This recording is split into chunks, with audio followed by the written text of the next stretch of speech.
Hey everyone, and happy Sunday. I hope you're all having an excellent weekend so far. My name is Josh, and I'm the youth pastor at our Fanshawe campus here at North Park, and I'm excited for this morning's teaching. Now, we've been doing kind of these weeks of Orange curriculum on Sunday mornings for junior high, these great series, asking lots of great questions with one another, but we're going to be taking a one-week break from our Orange curriculum because we're going to start a new series next week, but this week we're going to be watching a Bible Project video together. Now, this Bible Project video I'm really excited about because next week is kind of this new week, this new year of school, right? Most of us are going back to school on Tuesday or sometime next week, and what I wanted to talk about was this word that we can use to describe God, and that is faithful, or the faithfulness of God, and the Hebrew word emet. Now, this Bible Project video is only about 5 minutes long, but it's going to talk a little bit about this word and what it means, and then we'll come back in a couple minutes, again 5 minutes, and we'll talk a little bit about it further, and then we'll send you with some questions to talk about afterwards. All right, sound good? Cool. Well, enjoy these next 5 minutes. If you tried to describe what God is like, it could be difficult or daunting. But when the people who wrote the Bible pondered the mystery of God, they consistently described God's character in this way: compassionate and gracious, slow to anger, overflowing with loyal love and faithfulness. We're going to look at this last characteristic of God. It's the Hebrew word emet, which can be translated as faithfulness or even truth. It's related to another word you've probably heard before, amen, which is an untranslated Hebrew expression meaning that's truth. So, emet can mean truth, and it can refer to correct ideas or concepts. This is because emet has to do with stability and reliability, like when Moses holds up his hands for hours to defeat Israel's enemies, the Amalekites. His friends put a rock under him and support his hands so that his hands will remain emet, or steady. When emet is used of people, it describes reliable and stable character, or trustworthiness. Like when Moses appoints leaders in Israel, they're to be people of emet, people who are trustworthy, who won't take bribes or distort justice. So to say that God is full of emet doesn't just mean that God tells the truth or stands for truth. It means that God is faithful and trustworthy. This is why Moses calls God a rock, saying that he's faithful, just, and upright. He's saying that he can trust God to be consistent to his character. And the Hebrew word for trust is actually the verb form of the word emet. It's he'emin. It can be translated as to believe or to have faith, but most basically it means to consider someone trustworthy or to trust. The first person we meet in the Bible who considers God to be trustworthy is Abraham. God makes a promise that Abraham and his wife Sarah will have a huge family and that through them, all nations will experience God's blessing. But Abraham and Sarah are really, really old, and they've never been able to have any children. And yet, in the face of these challenges, Abraham he'emins God. He considers God trustworthy to open a way forward. And God does show emet to Abraham and Sarah. In just 4 generations, their descendants form a whole nation called Israel.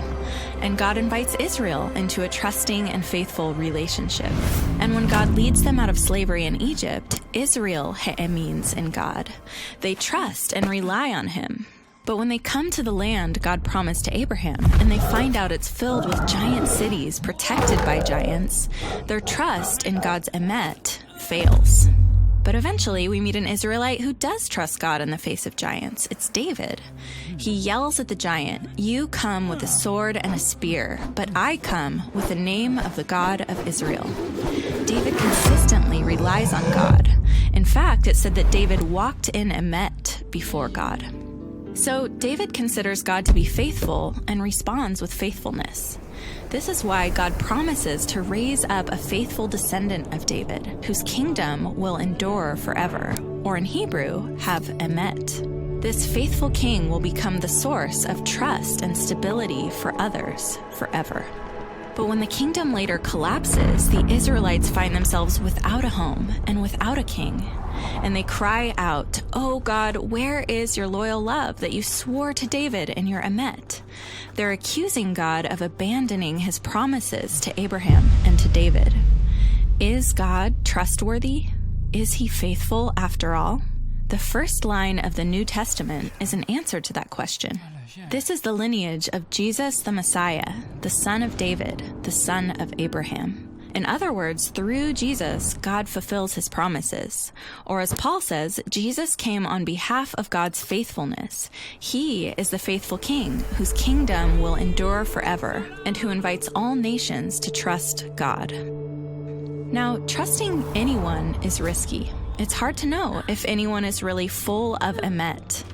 But the biblical story portrays a God who's been faithful all along and whose promises were fulfilled in the story of Jesus. And so as we look out at the obstacles facing us and our world, we're invited to take that same risk and join Abraham, David, and the people of God in trusting that God is overflowing with faithfulness.